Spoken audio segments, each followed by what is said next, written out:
अस्सलाम वालेकुम। I hope आवाज़ क्लियर आ रही होगी। आज हम स्टार्ट करने लगे हैं मेडिसिन के 22 अगस्त के पेपर आफ्टरनून वाला। फर्स्ट क्वेश्चन देखें, हमारे पास बाइसिनोसिस का पूछा हुआ है। इस इंटरस्टिशियल लंग डिजीज के अंदर मैं डिफरेंट काजेस पे पढ़ी थी, तो जो कॉटन डस्ट थी वो बाइसिनोसिस करा रही थी। क्वेश्चन देखिए, रुबेला पॉजिटिव मदर है, एक्सपेक्टिंग है बेबी सिम्टम फ्री है। जब बेबी सिम्टम फ्री होगा तो हमने उसके अंदर IgG1 चेक करनी है। ठीक है, पेशेंट को सर्वाइकल लिम्फ नोड्स आपको मिले बायोप्सी में नॉन केजेटिंग ग्रैन्युलोमा। नॉन केजेटिंग ग्रैन्युलोमा हमने बिल्कुल स्टार्ट में ये कंसेप्ट बनाया था कि केजेटिंग आ रहा हो तो हमने टीबी वाली लाइन पे सोचना है, नॉन केजेटिंग आ रहा हो तो हमने सार्कोइडोसिस पे सोचना है। बाकी नॉन केजेटिंग के साथ यहाँ पे आपको हाइपरकैल्सीमिया भी डिफरेंट सिनेरियोज में मिलेगा।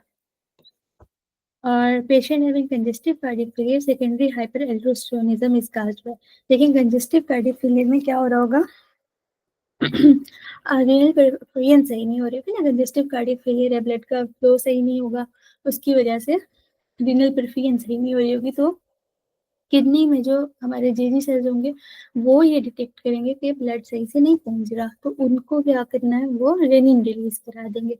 रेनिन रिलीज होने से रैस का पूरा सिस्टम से चलेगा, रेनिन एंजियोटेंसिन एल्डोस्टेरोन सिस्टम। तो आंसर हमारे यहाँ पे क्या होगा, रेनिन रिलीज होगा। देखिए यहाँ पे इन्होंने दोनों दे दिए हुए हैं पेशेंट को। एक्सप्लेनेशन देखें, कौन सिंड्रोम, जबकि प्राइमरी हाइपर एल्डोस्टेरोनिज्म होता है। इसमें मसला शुरू कहाँ से होता है, एल्डोस्टेरोन ज्यादा होने से। एल्डोस्टेरोन ज्यादा हुआ, उसकी वजह से हाइपोक्लीमिया और हाइपरटेंशन हुई, हाइपरनेट्रीमिया होगा, और फीडबैक मैकेनिज्म के थ्रू रेनिन डिक्रीज ही रहेगी। जबकि सेकेंडरी के अंदर काम मसला शुरू होगा, जेजी सेल सेंस करेंगे डिक्रीज सोडियम की आने को, या सिंपैथेटिक की वजह से भी हो सकता है। एट द एंड होगा क्या, रेनिन रिलीज होगा, रेनिन रिलीज होगा, एल्डोस्टेरोन रिलीज होगा, और इसके अंदर पेशेंट को क्या होगा, हाइपोटेंशन, हाइपरकैलेमिया और पिगमेंटेशन भी स्किन पे ज्यादा होती है।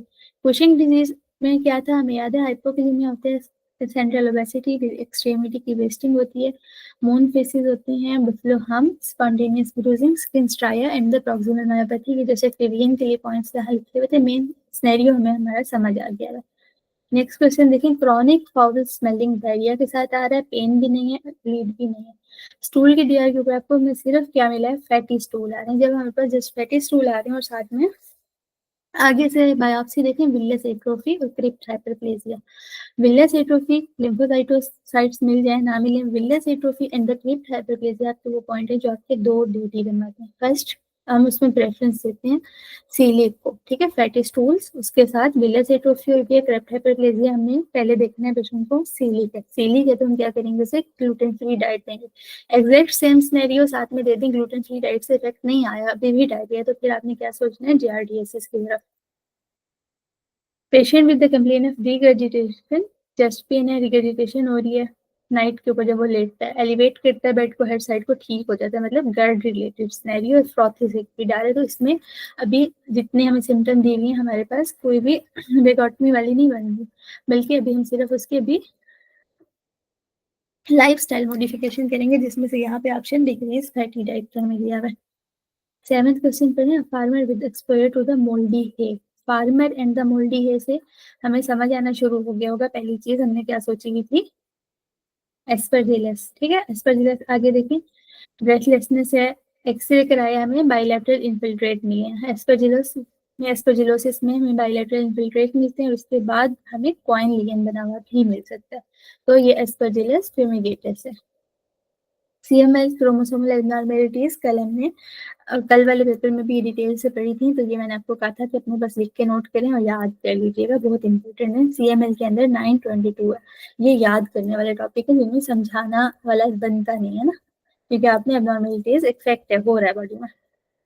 ओल्ड मेन है, फीवर के साथ आया, वेट लॉस के साथ आया, WBC आपको 25 है, 90% लिम्फोसाइटोसिस है। तो हम इस पेशेंट में क्या करेंगे, हम इसमें ट्रीफाइन बायोप्सी करेंगे। आई थिंक ये क्वेश्चन रिपीट हो रहा है। हाँ जी, कल भी आई थिंक हमने देखा था, या शायद मैंने कहीं और देखा था, चलें ठीक है आगे देखते हैं। वो कह रहा है पेशेंट को ट्रिफाइन बायोप्सी यहाँ पे करेंगे, ठीक है। ट्रिफाइन बायोप्सी का हमें पता कैसे है, हमें इसके अंदर ना क्या क्या मिल जाता है। ट्रिफाइन जब हम बायोप्सी करते हैं ना, बोन मैरो का एक पार्ट लेते हैं, तो उसके अंदर में बोन मैरो की सेलुलरिटी का भी पता चल जाता है, स्ट्रक्चरल चेंजेस जो आई होती हैं उसका भी पता चल जाता है, ठीक है। अब जेट इंजीनियर है, वो ENT फिजिशियन के पास आया है। जेट इंजीनियर, उसका एक्सपोयर होता है लाउड नॉइसेस से। जब एक पेशेंट को सेवेयर लाउड नॉइसेस से एक्सपोयर हो रहा होता है, तो आपने एक इंपॉर्टेंट बात याद रखनी है, यहाँ पे नया तरीके का MCQ है, पहले आइटम नहीं आया हुआ। जब लाउड एक्सपोयर लॉन्ग टाइम तक रहेगा एक बंदे के ऊपर, तो उसकी लो फ्रीक्वेंसी साउंड के लिए डेफनेस हो जाती है। स्टाइलोमेस्टाइड कैनाल से, स्टाइलो में हमने सारी कैनाल्स और फोरामेंस देखे थे। स्टाइलोमेस्टाइड कैनाल में से स्टाइलोमेस्टाइड आर्टरी और फेशियल नर्व गुजरती है।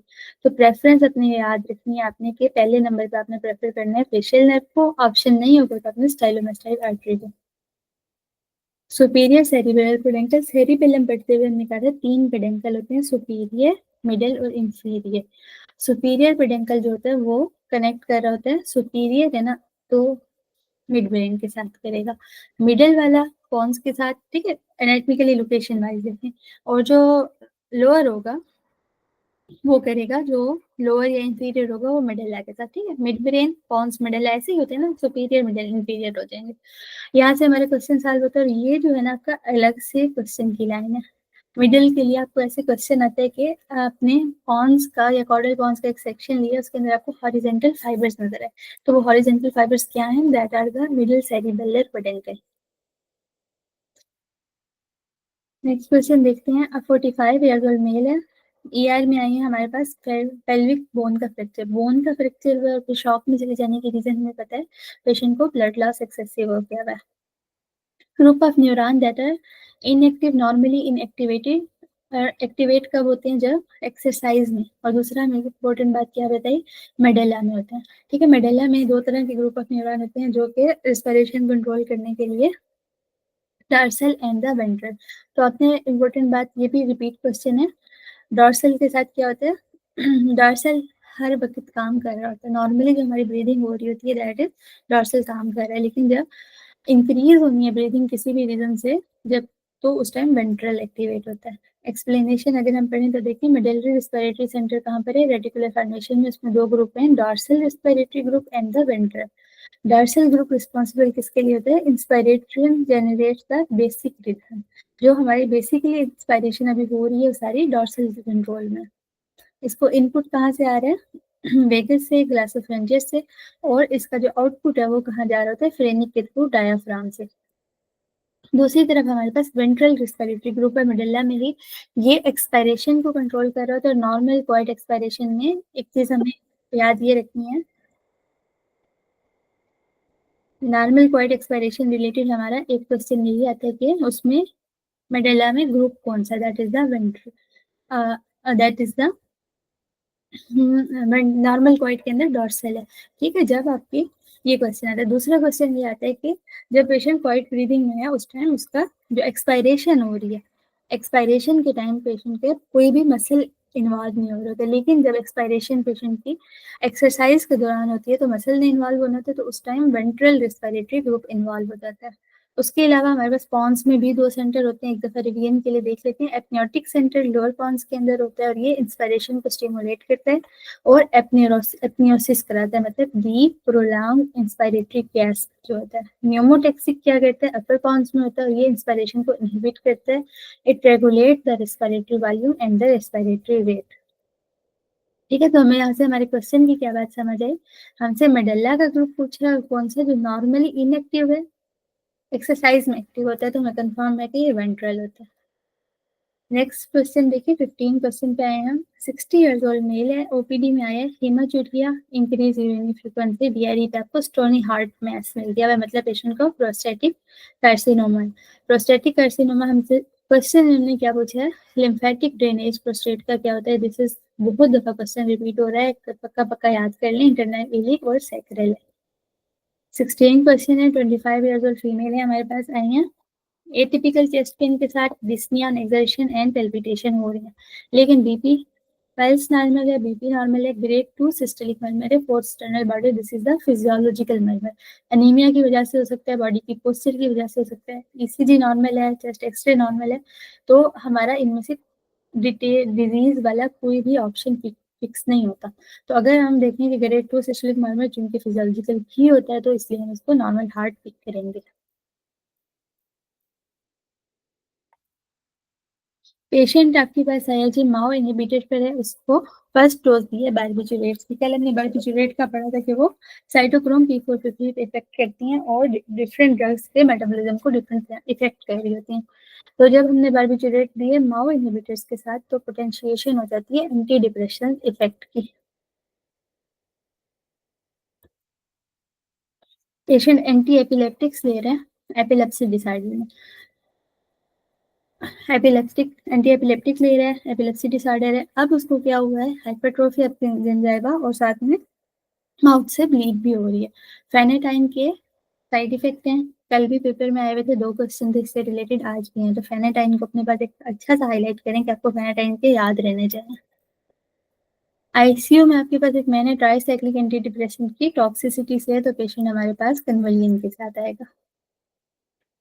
सीटी brain of the patient show cyst with multiple daughter cyst. ठीक है, अब हमें ये क्लियर कट वर्ड लिखा हुआ है जो हमने माइक्रो पढ़ते हुए चीज पढ़ी थी, cyst with the multiple daughter cyst. Cyst with multiple daughter cyst आपको मिले तो वो होते हैं टीनिया इक्विनोकोकस, और अगर हमें मिले न्यूरोसिस्टिसर्कोसिस तो वो टीनिया सोलियम है, दोनों टीनिया ही। ठीक है, लेकिन उनकी आगे से टाइप का डिफरेंस है। तो इन दोनों की ट्रीटमेंट में हम पेशेंट को एल्बेंडाजोल देते हैं। पर्सन हमारे पास आया है, एब्डोमिनल पेन 2 मंथ से हो गया, उसके ड्यूडेनम में मैस है, और उसके अलावा जो लाइन कटी हुई है, this is the it is found to be arising from the submucosa. तो सबम्यूकोजा ऑफ द ड्यूडेनम के अंदर हमने याद ये रखना है कि वहाँ पे ना ब्रेनर ग्लैंड्स होते हैं। ब्रेनर ग्लैंड्स से 2 चीजें रिलीज होती हैं, अल्कलाइन म्यूकस और यूरोगेस्ट्रोन। तो यहाँ पे हमारे पास ऑप्शन यूरोगेस्ट्रोन का है। एक पेशेंट है वो, ठीक है, ये अब आपका क्वेश्चन है जो कि न्यू ऐड हुआ है, और ये थोड़ा सा बहुत ही रेयर डिजीज रिलेटेड है। इसको आप समझे हो क्या रहा है पेशेंट के, अब एबडक्ट नहीं कर सक रहा, आइज को एक्सेसिव एडक्शन एबडक्शन हो रही है, पहले नहीं कर सक रहा फिर एक्सेसिव हो जाती है, और पैल्पेब्रल एलिवेशन हो रही है। मसला ये हो रहा है कि एक्स्ट्रा ओकुलर मसल्स पे कंट्रोल से ही नहीं आ रहा। इसके साथ क्या होता है, तो ये हमने एक जापानीज साइंटिस्ट ने एक रेयर डिजीज थी आई की डिटेक्ट की थी, जिसको कहते हैं ओगोचीज डिजीज, OGUCHI। ओगोचीज डिजीज में कंजेनिटल प्रॉब्लम होती है, एक्स्ट्राकुलर मसल्स भी इन्वॉल्व होते हैं, लेकिन उसमें जो मेन प्रॉब्लम होता है ना, वही होता है कि रेटिना की नॉर्मेलिटी होती है, पेशेंट की कंजेनिटली नाइट ब्लाइंडनेस होती है, और उसके साथ साथ उसकी जब रेटिना के ऊपर लाइट पड़ती है ना, तो रेटिना का कलर येलो गोल्डन हो जाता है, गोल्डन ग्रे सा हो जाता है। उसके बाद जब लाइट नहीं पड़ेगी, 2 से 3 घंटे वो डार्कनेस में रहता है, तो उसका दोबारा से रेटिना का कलर नॉर्मल हो जाता है, दोबारा लाइट पड़ती है, दोबारा ग्रे हो जाता है या गोल्डन ग्रे हो जाता है। तो इसको कहते हैं मिर्जू साइन। तो इट इज रिलेटेड टू अगोचिस डिजीज, और ये इधर का सिनेरियो है। इसका ये हॉलमार्क होता है। दूसरा, मिर्जू, उसको पूरा नाम किया गया है, बेहतर मैं चेंज कर दें, मिर्जू नाकामोरा, NAKAMURA। तो दिस इज द साइन, पूरा इसका नाम है। ठीक है, मिजू मिजू नाकामुरा साइन। ये एक नई चीज थी, इसको इधर से देख लें, ये वो एक आध क्वेश्चन पेपर में ऐसा आता है जो कि बिल्कुल ही रेडिकुलस सा होता है। इस्कीमिक रीपरफ्यूजन इंजरी के बाद फ्री रेडिकल्स कहाँ से आते हैं, हमें पता है न्यूट्रोफिल्स से। Hormone causes increase in hepatic plasma protein formation and extra hepatic protein degradation is the cortisol. आपको ये पढ़ते हुए समझ आ रहा होगा ये बात कि रेफ्यूला पढ़ने पे हम इतना जोर क्यों देते हैं। रेफ्यूला से आपको एग्जैक्ट लाइंस मिलती हैं। ठीक है, और यहाँ पर अगर हम कंसेप्ट चेक करें तो हमें याद है कि कार्टिसोल क्या करता है, कार्टिसोल में क्या करना होता है, ग्लूकोनियोजेनेसिस करवानी होती है। तो उसके लिए वो क्या करवा रहा होता है, अब उसको अमाइनो एसिड चाहिए, लिवर में आए, वो अमाइनो एसिड कहाँ से लेकर आता है, एक्स्ट्रा हेपेटिक प्रोटीन्स की डिग्रेडेशन करता है, अमाइनो एसिड रिलीज होंगे, वो जाएंगे लिवर में, लिवर से उन्होंने क्या बनाना है, नया ग्लूकोज बनाना है।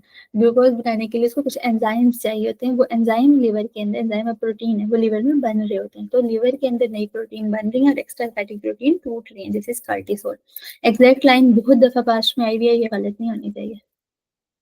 Which of the following is the paraneoplastic syndrome associated with small cell? Small cell carcinoma के साथ हमने दो पढ़े थे। नंबर एक, ये ACTH रिलीज करता है जिसकी वजह से पुशिंग होती है। नंबर दो, ये ADH रिलीज करता है जिसकी वजह से पेशेंट को SIADH हो जाती है। उसके अलावा हमें स्क्वेमस सेल कार्सिनोमा साथ बताया हुआ है कि स्क्वेमस सेल कार्सिनोमा में parathyroid hormone releasing peptide release होता है, वो हाइपरकैल्सीमिया हो जाएगा पेशेंट को। उसके अलावा अगर squamous cell carcinoma of larynx, ठीक है, ये लंग का था, अब हम लेरिंग्स का देख रहे हैं। लेरिंग्स वाला एक्टोपिक थायराइड प्रोड्यूस करता है। नेक्स्ट क्वेश्चन देखिए, आपके पास 57 ईयर्स ओल्ड मैन आया है, वो कंप्लेन किया है pruritus, tinnitus, blurred vision, burning sensation, toes along with the rash. हमें कोई एक क्लियर कट चीज नहीं मिली, लेकिन क्लियर कट हमें कहाँ से पता चलती है? After taking hot bath increase हो जाते हैं। होता क्या है जब पेशेंट को पॉलीसाइथीमिया वीरा के केस में, ठीक है, जब आपको हॉट बाथ से सिम्टम्स इंक्रीज होती है मिलेंस टाइप की, तो आपने याद रखना it is the polycythaemia vera. Polycythaemia vera में वो क्या होता है कि बोन मेरो से आरबीसी की प्रोडक्शन ज्यादा हो जाती है, तो एज अ होल आरबीसी का मैस आपको इंक्रीज मिलता है और ब्लड थिक हुआ होता है। ब्लड में आरबीसी बहुत ज्यादा है, थिक हुए हैं।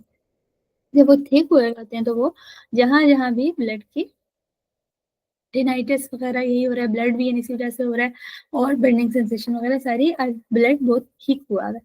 जिस टाइम पेशेंट हॉट बाथ लेता है, हॉट बाथ से क्या होगा? कुटेनियस वेजोडाइलेशन होगी, स्किन के ऊपर और ज्यादा आरबीसी, मतलब ब्लड ज्यादा आएगा, थिक ब्लड ज्यादा आएगा, आरबीसी ज्यादा आएंगे, तो वहां पे आप उसकी वजह से थिक ब्लड गुजर रहा होगा, प्रोराइटिस ज्यादा होने लग जाएगा। तो this is related to the polycythaemia vera. Person गया है जी हाइट पे, हाइट पे क्या मिलता है? हाइपोक्सिया। हाइपोक्सिया की वजह से पल्मोनरी वेजो कंस्ट्रिक्शन होती है। ब्लो आउट फ्रैक्चर हुआ है ऑर्बिट पे, और टोसिस हुई है, लॉस ऑफ चीक सेंसेशन हुई है, तो कौन सी, क्या हुआ है पेशेंट को? हमारे इंफ्रा ऑर्बिटल नर्व डैमेज हुई है, ठीक है। लास्ट इंफ्रा ऑर्बिटल नर्व यहाँ कहाँ कहाँ सप्लाई कर रही थी, इसकी वजह से पेशेंट को ब्लो आउट फ्रैक्चर का टिपिकल है कि इंफ्रा ऑर्बिटल नर्व के डैमेज होती है और उसकी वजह से चीक पे सेंसेशन लॉस हो जाती है। देखिए पेशेंट आपका है पॉलीसाइथीमिया में, पॉलीसाइथीमिया में फेशियल कंजेशन है, स्प्लीनोमेगाली है। हमें कुछ कह रहे हैं बेस्ट लेबोरेटरी इंडिकेटर, हमें याद रखना है कि हाँ जी उसके अंदर बाकी भी चीजें इंक्रीज हुई भी होती हैं पॉलीसाइथीमिया में, लेकिन best laboratory indicator according to की हमने देखना होता है, तो that is the mass increase होना, क्योंकि सबसे पहले मैस इंक्रीज हुआ है, बाकी चीजें उसी की वजह से इंक्रीज हुई हैं। तो लैब में हम सबसे इंपॉर्टेंट क्या देखेंगे? Best is the mass increase होना।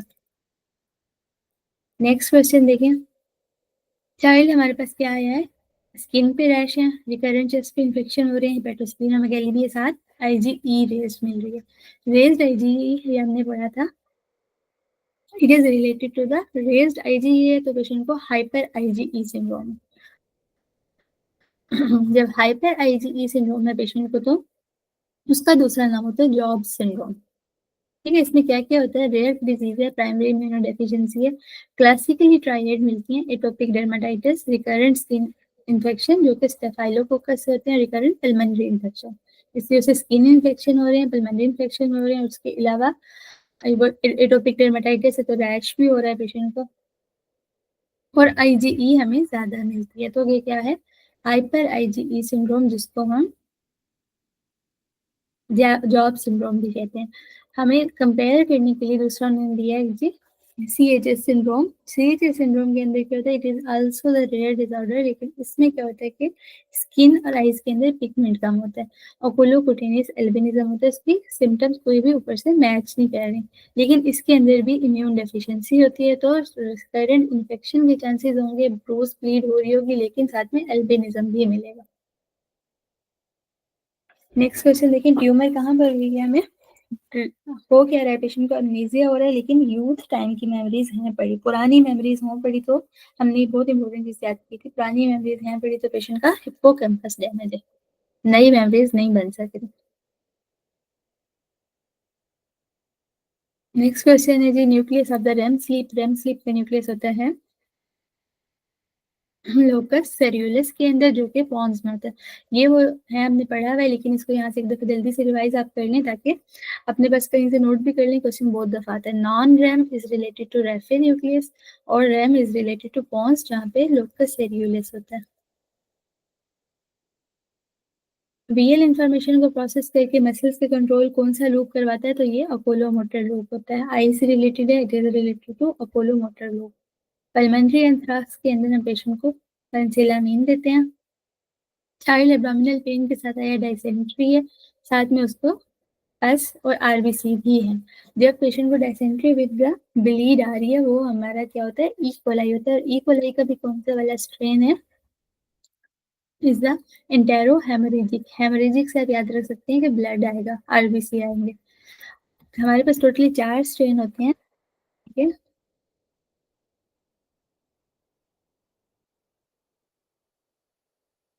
हमारे पास टोटली ई कोलाई के 4 स्ट्रेन है। पहला कौन सा है, intero invasive strain. Intero invasive के अंदर, ठीक है, हम डिफरेंसेस देखते हैं, हमने एमसीक्यू सॉल्व कर लिया, लेकिन यहाँ पे मैंने लिखा क्या है, हमारे पास चारों स्ट्रेन में से एक दफा रिवाइज कर रहे हैं। इंटेरो इन्वेजिव, देखिए इन्वेजिव है तो ये इन्वेड करेगा, म्यूकोजा को नेक्रोसिस और इन्फ्लेमेशन कराएगा, डायसेंट्री शिगेला लाइक होगी। एंटेरोटॉक्सिजेनिक वाली में क्या होता है, 2 तरह की एंटेरोटॉक्सिन बनती है। हीट लेबाइल, हीट स्टेबल होती है, इन्फ्लेमेशन नहीं होगी, इन्वेजन नहीं होगी, ट्रैवलर डायरिया। ये बताने का मकसद क्या आपने याद क्या रखना है, टी वाला है ना एंटेरोटॉक्सिजेनिक, तो ट्रैवलर्स डायरिया। ये एक और एमसीक्यू आया करता है कि ट्रैवलर्स डायरिया कौन सा वाला करवाता है, तो इकोलाई का एंटेरोटॉक्सिजेनिक करवाता है। इंटेरो हेमरेजिक कभी भी हमने देख लिया क्या करवा रहा था, डायसेंट्री विद द ब्लीड। तो इसकी अगर हम देखें स्ट्रेन कौन सी होती है, O157H7 होती है, जिसको जब हमने पढ़ा था, हमने इसको पढ़ा था HUS के साथ। HUS में पेशेंट को एनीमिया, थ्रोम्बोसाइटोपिनिया, AKI होता है, साथ में शिस्टोसाइट्स भी मिलते हैं। इसका एक इम्पोर्टेंट बात यह है कि ये सार्बिटोल को फर्मेंट नहीं करेगा। एंटेरोपैथोजेनिक इकोलाई जो होते हैं, एपिसेल सरफेस पर आके बाइंड करते हैं, पैथोजेनिक है। पैथोजेनेसिस क्या इनकी है, विलाई को फ्लैट कर देते हैं, तो एब्जॉर्प्शन सही ना हो। क्वेश्चन भी देखते हैं, हमारे पास आईसीयू में पेशेंट है। आईसीयू में पेशेंट को हुआ क्या जी, सीवीपी डाली हुई थी, टीपीएन पे रखा हुआ था। अब पेशेंट को क्या हो रहा है, फीवर, ब्लड कल्चर क्या शो कर रहा है, cluster of gram positive cocci. Gram positive cocci हमने पढ़े थे, जिनमें से क्लस्टर कौन से वाला बनाता था, एस और एस। अब आईसीयू के अंदर एस और एस का एक स्पेसिफिक स्ट्रेन होता है जो कि इन्वॉल्व हो रहा होता है, that is the MRSA, methicillin resistance S aureus आएगा, ठीक है। तो आईसीयू में अगर कोई पेशेंट है, उसको एस ऑरियस का इन्फेक्शन हो रहा है, तो हम उसको ट्रीट करते हैं वेनकोमाइसिन से, क्योंकि मर्सा की ट्रीटमेंट हम वेनकोमाइसिन से करते हैं। 40 ईयर्स ओल्ड टीचर है, उसको ट्रेमर्स हो रहे हैं और पुअर हैंड राइटिंग है, लेकिन इसके अलावा कोई मसला नहीं, फैमिली हिस्ट्री भी है। अगर कोई भी इशू के बगैर ट्रेमर आए और फैमिली हिस्ट्री हो, तो हमने पढ़ा था these are the essential tumour, जो कि बेनाइन होते हैं। इनके ट्रीटमेंट में पेशेंट को प्रोप्रानोलोल देते हैं। ये आपका एनेटमी के लिए एक लैंडमार्क है, ये ना इंपॉर्टेंट आपने याद रखना है। एनेटमी के लिए वो कह रहे हैं, फेशियल नर्व रिलेटेड हमें 2 चीजें याद रखनी है। फेशियल नर्व के साथ से हमारे पास इंफीरियर वेस्टिबुलर नर्व भी गुजरती है और सुपीरियर भी। इनको डिवाइड करने के लिए, इनको डिफरेंशिएट मतलब करने के लिए, इनके दरमियान में सेपरेट करने के लिए बोनी प्रोजेक्शन होती है। अब हमने याद ये कैसे रखना है कि इंफीरियर और फेशियल के दरमियान कैसे, तो आप इस तरह कर सकती है, क्रिस्टा फेल्सिफॉर्मिस जो है इसके अंदर एफ आ रहा है ना, तो ये इंफीरियर में भी एफ है, तो ये फेशियल नर्व को इंफीरियर से सेपरेट करेगा। जबकि जो दूसरा होगा that is the Bill bar, Bill bar जो होता है वो सुपीरियर से करेगा। अगर आपको इस तरह याद रह सके तो अपने अपोजिट याद रख लेना है, बिल बार इज रिलेटेड टू सुपीरियर, लेकिन एफ वाला जो है फेल्सिफॉर्मिस वाला, वो इंफीरियर वेस्टिबुलर नर्व के दरमियान में होगा। Hypotension in the cardiogenic shock, cardiogenic shock में, कार्डियोजेनिक शॉक के अंदर क्या हो रहा था, देखिए कार्डियोजेनिक शॉक में स्टार्ट किया हुआ, हार्ट सही से काम नहीं कर सक रहा, मायोकार्डियल कंट्रेक्टिलिटी काम हुई, उसके बाद कार्डियक आउटपुट भी काम होगा, उसके बाद पेशेंट को हाइपोटेंशन हो जाती है। तो आंसर हमारा दोनों सही होते हैं, लेकिन प्रेफरेंस हमने मायोकार्डियल कंट्रेक्टिलिटी को देनी है, क्योंकि जो कैस्केड शुरू हो रही है मसले की, वो मायोकार्डियल कंट्रेक्टिलिटी से हो रही है। ओल्ड मैन है हमारे पास विद द लीवर मैस,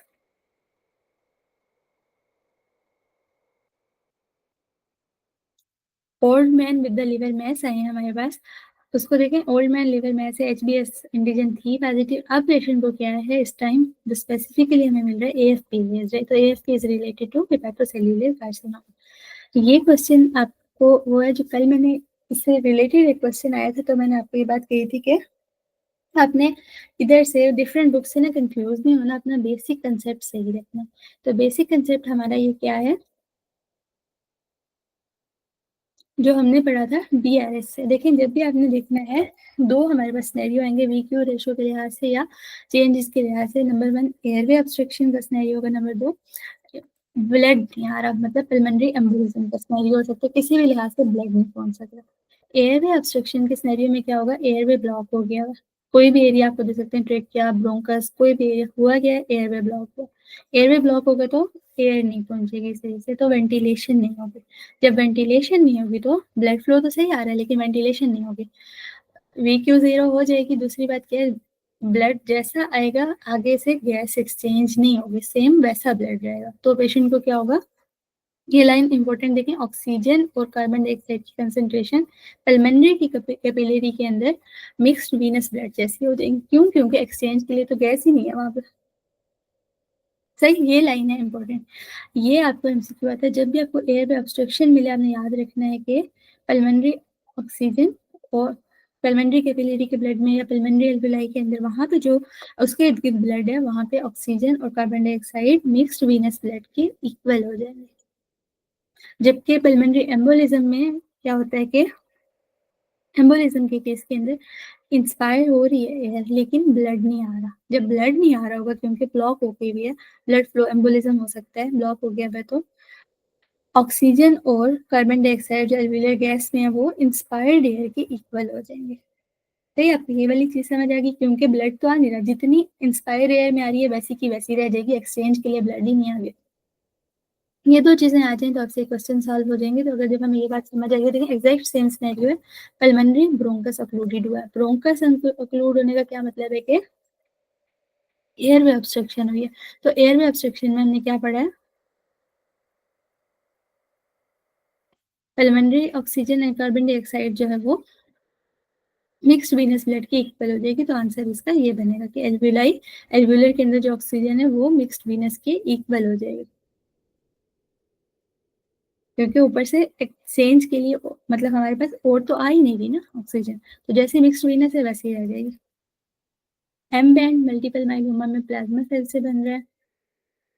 अब ये भी एक नया क्वेश्चन है आपके लिए इस टाइम, कि पेशेंट इनफर्टिलिटी क्लिनिक में आया, नंबर 1 उसका सेमन में मोटिलिटी 25% है, ठीक है, लेकिन दूसरी चीज क्या, आपको स्पाज्मोडिक कंट्रक्शन मिल रही है 25 के अंदर। मतलब क्या हो रहा है कि स्पर्म की डेथ होने वाली हो रही है, स्पाज्मोडिकली, उनकी मूवमेंट सही नहीं हो रही। क्यों नहीं हो रही, स्पाज्म क्यों आ रहा है, उसकी वजह ये होती है कि CaC2 से CH2 जो स्पर्मिसिडल होता है किसी तरह उसका एक्सपोयर हुआ है, और CaCl2 से एक्सपोयर कैसे होता है कि फीमेल यूज कर रही थी स्पंज, तो इसलिए उसका एक्सपोयर हुआ है। ठीक है, CaCl2 स्पर्मिसिडल है, उसने क्या किया, स्पर्म को इमोबिलाइज किया है और स्पाज्मोडिक कंट्रैक्शन हो रही है। क्वेश्चन नंबर 44 देखें तो 12 ईयर्स ओल्ड मेल है, सिकल सेल एनीमिया का केस है। अब हमारे पास क्यों आया पेशेंट, अब उसको एब्डोमिनल पेन है, जॉन्डिस है, मतलब इस टाइम पेशेंट को जॉन्डिस हो रहा है, मतलब क्या हो रहा है, हेमोलिसिस हो रहा है इस टाइम। चाइल्ड हमारे पास multiple fracture and the blue sclera, साथ में फैमिली हिस्ट्री भी है, क्लियर कट ऑस्टियोजेनेसिस इम्परफेक्ट है।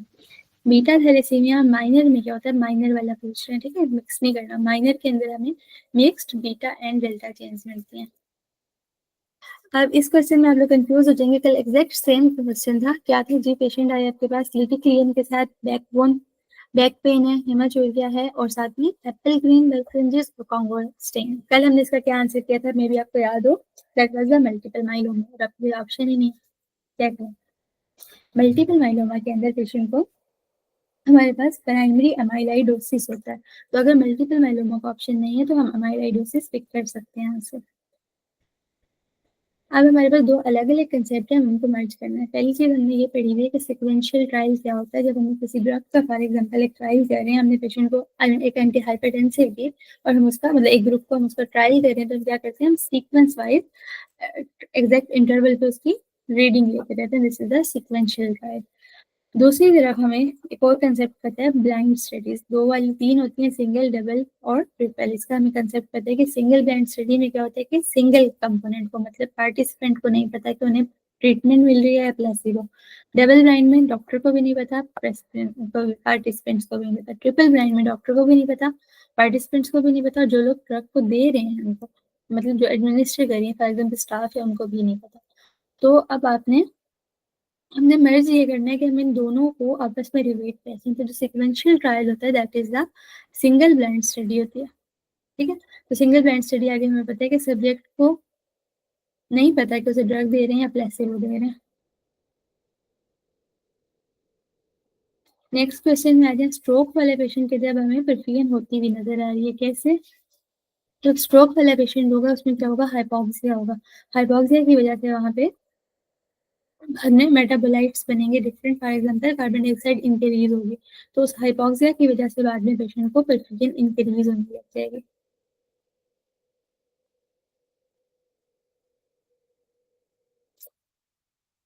पेशेंट हमारे पास आए हैं फेशियल टिंगलिंग और ड्रूलिंग सलाइवा के साथ। फेशियल टिंगलिंग कौन से नर्व इन्वॉल्व होगी? फेशियल की सेंसेशन किससे हो रही थी? फेस की सेंसेशन ट्राइजेमिनल नर्व से, जबकि drooling of saliva is related to the facial nerve. तो कौन सी वो जगह आती है जहाँ पे फेशियल नर्व और ट्राइजेमिनल नर्व इकट्ठे लिगेंड में आ रही थी, इसके अलावा कुछ और नर्व्स भी आ रही होती हैं? This is the cerebellopontine angle. दूसरी नर्व कौन सी होती है इनके साथ? तीसरी नर्व इनके साथ होती है cranial nerve number 8। Cranial nerve number 8 के दोनों पार्ट, तो इसलिए पेशेंट को हेयरिंग लॉस भी सिनेरियो के अंदर आ सकता है, इसके अंदर पेशेंट को बैलेंस का प्रॉब्लम भी आ जाता है। और अगर पेशेंट का ये है क्या, सेरिबेलो-पोंटाइन एंगल है, सेरिबेलम का भी पार्ट इन्वॉल्व साथ हो रहा हो का, तो पेशेंट को इटेक्सिया भी सेम सिनेरियो में आ सकता है। तो आपने याद रखना है सेरिबेलो-पोंटाइन एंगल के लिए में क्या क्या चीजें होती हैं। 45 years old female present with the bone pain paresthesia in the lower limb के अंदर कैल्शियम लेवल जो है वो अपर नॉर्मल पे है, फास्फेट लोअर नॉर्मल पे है, और पैराथायराइड जो है वो बॉर्डर लाइनली रेज्ड है। आगे इन्होंने ऑप्शन नहीं दिए हुए, लेकिन इस सिनेरियो में same it as it is बहुत दफा रिपीट हुआ है।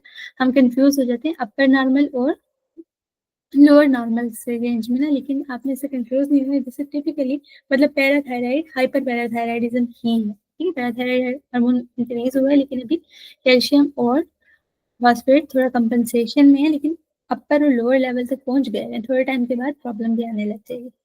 तो दिस थिंग आपने आगे से इन्होंने काटा हुआ। ये बहुत दफा सिनेरियो 18 में आप देखेंगे रिपीट हुआ है, तो इस वक्त में परेशान नहीं होंगे। और टी के बाद हमारे पास एक नया आया है, एक्सेसिव ब्लड लॉस है, हाइपोटेंशन है।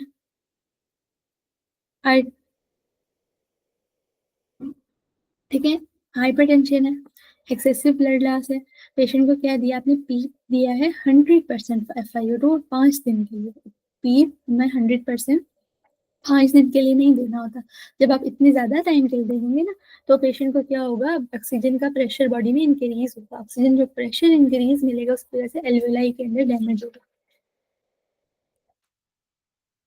ठीक है। एल्वेलाई में डैमेज कैसे होगा? पेशेंट को बैरोट्रामा होने लग जाएगा। दूसरा क्या होगा, ऑक्सीजन ज्यादा है वहां पे, बैरोट्रामा होगा, वहां पे न्यूट्रोफिल वगैरह आएंगे। जैसे यहाँ पर देखिए न्यूट्रोफिल आ रहे हैं साथ में, तो वो रिएक्टिव ऑक्सीजन स्पीशीज बनाएंगे। ऑक्सीजन ज्यादा वो और ज्यादा बनाएंगे, तो एज अ होल क्या होगा, डिफ्यूज एल्वेलर डैमेज होने लग जाएगा। इसके अंदर हमें हाइलेन स्ट्रीक्स मिलेंगी, एल्वेलर सेप्टा की थिकनिंग हो गई, वहां इन्फ्लेमेशन चल रही है, मैक्रोफेजेस और न्यूट्रोफिल्स आ गई, सैचुरेशन ड्रॉप होनी शुरू हो जाएगी पेशेंट को डिफ्यूज एल्वेलर डैमेज हो गया है। इन्फेक्शन, इन्फ्लेमेशन, रेडिएशन सब में सेल इंजरी के लिए रिएक्टिव ऑक्सीजन स्पीशीज होती हैं। Glial cell in the grey matter, ठीक है। यहाँ पे टाइपिंग मिस्टेक हुई है, जो एक्सप्लेनेशन में लिखी हुई ये चीज आपको याद होनी चाहिए, क्योंकि मोस्ट कॉमन रिलेटेड वाले याद करना होता है। पहली चीज आपने याद क्या रखनी है, ओलिगोडेंड्रोसाइट्स और एस्ट्रोसाइट्स जो हैं दोनों ग्लाइल सेल हैं, लेकिन ओवरऑल मोस्ट न्यूमरस जो होते हैं एस्ट्रोसाइट होते हैं। लेकिन अगर आपसे पूछ लें कि ग्लाइल सेल के अंदर, व्हाइट मैटर के अंदर ग्लाइल सेल सबसे ज्यादा कौन से हैं? ओलिगोडेंड्रोसाइट्स। ये कंफर्म बात है, glial cells in the white matter are the oligodendrocytes. अब हमसे पूछे एस्ट्रोसाइट्स की आगे से टाइप्स, तो एस्ट्रोसाइट की टाइप्स में से एस्ट्रोसाइट व्हाइट मैटर में ज्यादा फाइब्रस होते हैं, ग्रे मैटर में प्रोटोप्लाज्मिक होते हैं, ठीक है। उधर ऑप्शन में आपने उसको चेंज करके फाइब्रस को प्रोटोप्लाज्मिक कर लेना, क्योंकि क्वेश्चन हमसे ग्रे मैटर का पूछे। वुड वर्कर आया है, इंजरी कहाँ पे? फर्स्ट और सेकंड मेटाटार्सल बोन की बेस के ऊपर। आर्टरी जो डैमेज हुई है पेशेंट को, तो देखें बेस फर्स्ट और सेकंड मेटाटार्सल पे यहाँ पे हम पल्स भी लेते हैं। डोर्सालिस पेडिस आर्टरी होती है। 30 ओल्ड लेडी आई हैं, उनको क्या है, डायरिया है, वाटर इलेक्ट्रोलाइट इम्बैलेंस है, वीकनेस भी है। इन्वेस्टिगेशन पे हमें क्या मिला, डिहाइड्रेटेड है, और उनकी गट का कोई रिसेक्शन हुई थी, उनको याद नहीं है कि कौन सा पार्ट था। तो रिसेक्शन के बाद डिहाइड्रेशन हमने याद रखना है कि इलियम होता है, ठीक है। स्मॉल इंटेस्टाइन का कोई पार्ट होगा, लेकिन अब जेजुनम और इलियम में से हमें याद रखना है। अगर हम जेजुनम को रिसेक्शन हुई है तो भी फ्लूइड लॉस नहीं होता, क्योंकि इलियम है फ्री, इलियम उसको मैनेज कर लेती है। लेकिन जब इलियम को अगर हम रिमूव करेंगे तो फिर फ्लूइड लॉस होगा। एमआई के केस में नेक्रोसिस क्या होगा, हमने याद किया था। इस्कीमिया के केस में नेक्रोसिस एज अ होल पूरी बॉडी में कोगुलेटिव होता है, ब्रेन में लिक्विफेक्टिव होता है। तो एमआई के केस में कोगुलेटिव होगा। जनरलाइज एडिमा से बचा है, हमने पहली पहली चीज क्या सोचनी है पेशेंट को, नेफ्रोटिक। तो इसके लिए हम यूरिनरी प्रोटीन कराएंगे level. 26 years old female I है हमारे पास, किससे देखिए, उनको क्या है, फिंगर की white blue red, classically Raynaud जब कोल्ड होती है। बाकी इसके अलावा कोई और सिम्टम नहीं, वीवी के अंदर ऑटो इम्यून हो रहा है, किस रीजन से हो रहा है कुछ नहीं पता, लेकिन वो कह रहा है रेनॉल्ड हो रहा है। तो दिस इज प्राइमरी रेनॉल्ड्स के नाम है। यंग मैन है, केमिकल फैक्ट्री में काम कर रहा है 5 साल से। अब हमारे पास किस तरह आया है, पेनलेस हिमाचोरिया, पेन है, हिमाचोरिया पेनलेस है, वेट लॉस है, और हिस्टोपैथोलॉजी में हमें कंफर्म हो गया यूरोथेलियल कार्सिनोमा, मतलब के ब्लैडर का ट्रांजिशनल कार्सिनोमा। ट्रांजिशनल कार्सिनोमा जब हमने पढ़ा था, निकला इसके 3 काजेस हम तरतीब वाइज देखेंगे, smoking, amine and the hydrocarbon. तो यहाँ पे स्मोकिंग नहीं है। अमाइंस का इंपॉर्टेंट बात क्या है, जो हमारे पास की एनिलीन डाई होती है ना, एनिलीन डाई के अंदर अमाइंस होते हैं, तो इसलिए हमने ये चीज याद रखनी है, this amine is aniline dye के अंदर होते हैं, तो एनिलीन डाई हम पिक करेंगे answer. 60 years old man presented with history क्या है, फीवर, वेट लॉस हो रहा है, पेनलेस मेचुरेशन हो रही है, इमेचुरल फ्लैंक मास। क्लियरली हमें समझ आ गया कि पेशेंट को कार्सिनोमा है। साथ में हमें एक बहुत इंपॉर्टेंट बात क्या मिल गई, एच बी 18 है। पॉलीसाइथीमिया कौन से वाले कार्सिनोमा में होता है, रीनल सेल कार्सिनोमा के अंदर, तो पेशेंट को रीनल सेल कार्सिनोमा, ठीक है। सीधा सीधा क्वेश्चन है, मैथ्स से हमें पता चल गया। यही क्वेश्चन थोड़ा सा चेंज करके कैसे आ जाना है हमारे पास, पेशेंट को मैथ्स है, राइट इलियक फोसा में फेशियल फ्लशिंग है, इमेचुरिया है, तो पेशेंट को क्या है, रीनल सेल कार्सिनोमा, उसके साथ फेशियल फ्लशिंग क्यों हो रही है, पॉलीसाइथीमिया की वजह से, ठीक है। सेम क्वेश्चन, वर्डिंग चेंज कर लिया, कंसेप्ट आपका बेसिक सेम गया। क्वेश्चन नंबर 63 देखिए, पेशेंट को क्या हुआ है, सबसे पहले पॉइंट देखिए, उसने स्वेटिंग हुई है, 2 लीटर स्वेटिंग। स्वेटिंग में क्या होगा, स्वेटिंग कहाँ से होती है, ईसीएफ से ब्लड वाटर बाहर गया, ईसीएफ की ओस्मोलैरिटी इंक्रीज हो जाएगी। जब ओस्मोलैरिटी इंक्रीज हुई है, अभी उसने पानी नहीं पिया, उससे पहले हम देख रहे हैं बॉडी में क्या होगा, ओस्मोलैरिटी इंक्रीज हुई है, तो अब ब्लड वाटर जो है, फ्लूइड जो है, वो शिफ्टिंग होगी। शिफ्टिंग कैसे होगी, आईसीएफ से ईसीएफ में जाएगी, तो अब ईसीएफ की ऑस्मोलैरिटी नॉर्मल होने लगेगी, क्योंकि वाटर आ रहा है, वहां से फ्लूइड आ रहा है। दूसरी तरफ जो इंट्रासेलुलर फ्लूइड थी, उसकी ऑस्मोलैरिटी इंक्रीज हुई होगी। और जब पेशेंट वो पानी पी लेगा, ठीक है, सिर्फ प्योर वाटर ले लिया, तो अब क्या होगा कि उसके आईसीएफ की ऑस्मोलैरिटी जो कम हुई हुई थी, आईसीएफ के अंदर पहले ब्लड, वो सारा जो पानी है वो आईसीएफ में जाएगा।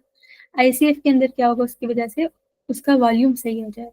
वॉल्यूम सही होगा तो उसकी वजह से उसकी ओस्मोलैरिटी भी दोबारा मतलब अब सब कुछ नॉर्मल, जो चीज कम थी वो ज्यादा होगी, जो कम ज्यादा थी वो कम, सब कुछ नॉर्मल पे आना शुरू हो जाएगा। सबसे पहले आईसीएफ का वॉल्यूम सही होगा, फिर उसका इंक्रीज होगा, ओस्मोलैरिटी उसकी वजह से कम हो जाएगी, उसके बाद ईसीएफ का वॉल्यूम इंक्रीज होगा और ईसीएफ की ओस्मोलैरिटी कम हो जाएगी, एवरीथिंग नॉर्मल पे आ जाएगी।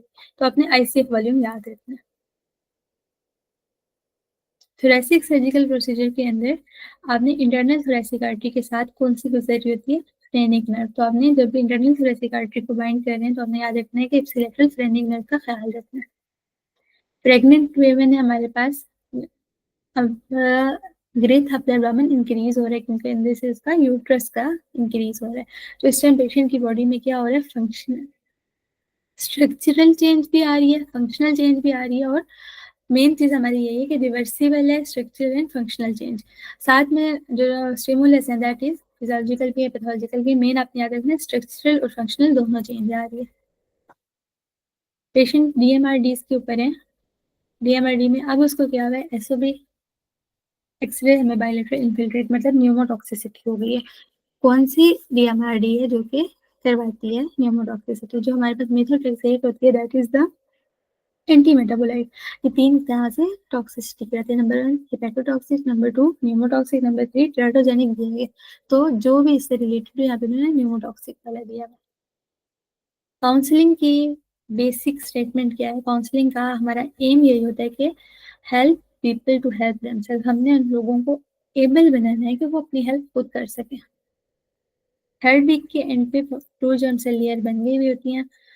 फोरामेन रोटेंडम से क्या क्या गुजरा होता है? फोरामेन रोटेंडम हमने सारे फोरामेन एक दिन में अच्छे से किए थे, हेड एंड नेक करते हुए। अपने पास वो टेबल आपको उसमें बुक्स में भी है, वैसे लेक्चर में भी है। उस टेबल को अच्छी तरह से रखिएगा अपने पास माइंड में, क्योंकि ये क्वेश्चन आने ही आने हैं। फोरामेन रोटेंडम से मैक्सिलरी नर्व पास करेगा।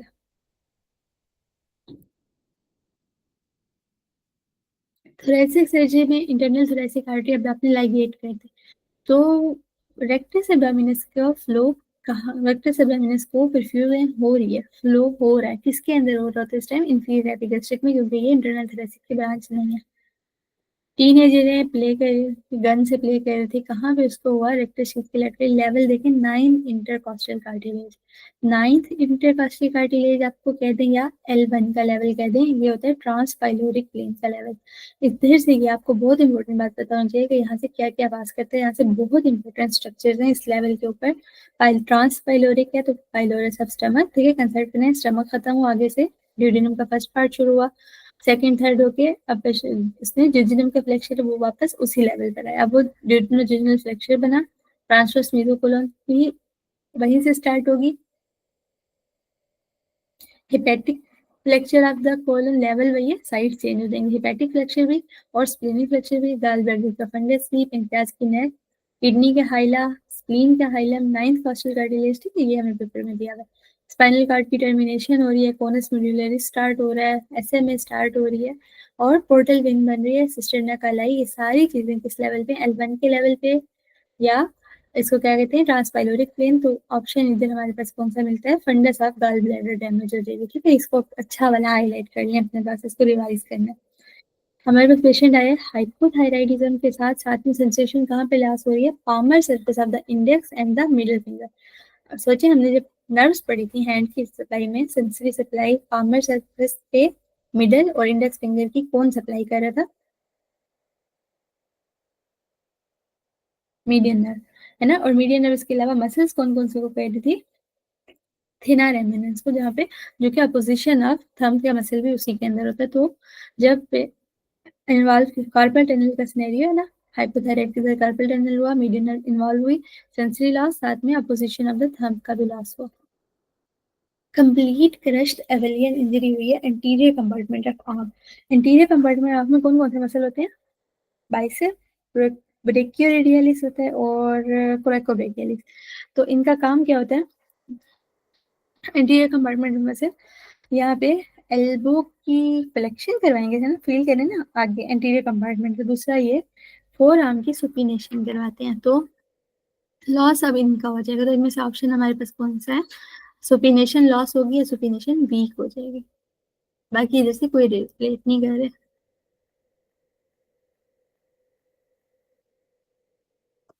मोस्ट कॉमन कैंसर पाकिस्तान के अंदर ओरल कैंसर है, ये पान गुटखा वगैरह की वजह से।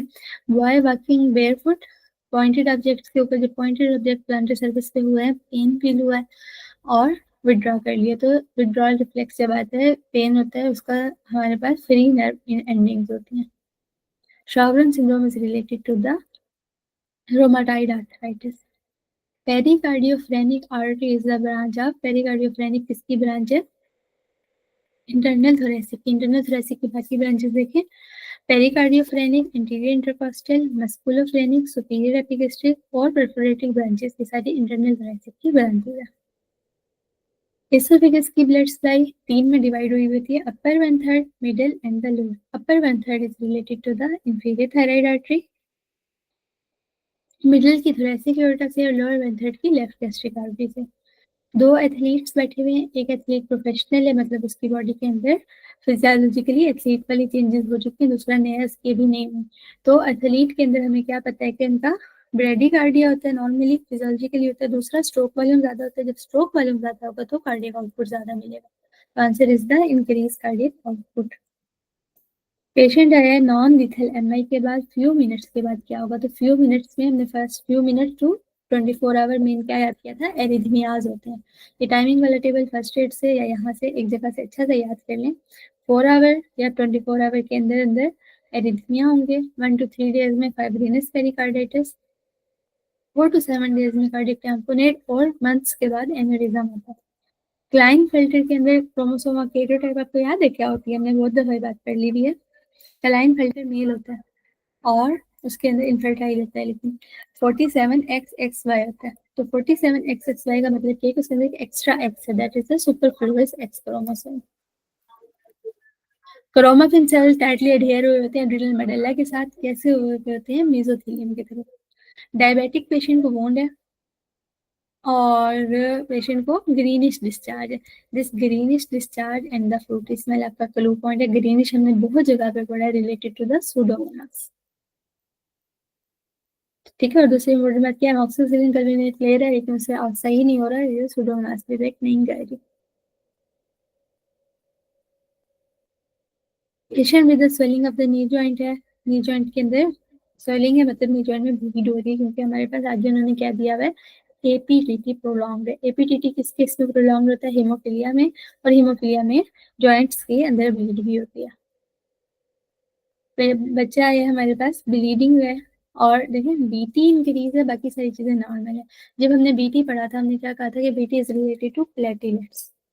दो चीजें हो सकती हैं, या तो प्लेटलेट्स का काउंट कम है या प्लेटलेट्स का फंक्शन खराब है। अब इस पेशेंट में उन्होंने हमें कहा काउंट ठीक है, काउंट ठीक है तो प्लेटलेट्स का फंक्शन डिफेक्ट है। Patient after coronary bypass surgery हमारे पास किस तरह आया, उसे पर्पर है, पेटिकल हेमरेजेस है, ब्लीडिंग टाइम प्रोलॉन्ग है। ब्लीडिंग टाइम प्रोलॉन्ग पहले से चल गया, प्लेटलेट्स का मसला है। अब जब कोरोनरी बाईपास सर्जरी होती है तो उसके बाद पेशेंट को थ्रोम्बोसाइटोपिनिया होता है, that is a phenomena, that is जिसको हम कहते हैं पोस्ट सर्जिकल थ्रोम्बोसाइटोपिनिया। पेशेंट हमारे पास है सबक्यूटेनियस रेड रैश और पर्परा के साथ मैसिव स्प्लीनोमेगेली है। स्प्लीनोमेगेली स्प्लीनेक्टमी की, सब कुछ रिजॉल्व हो गया।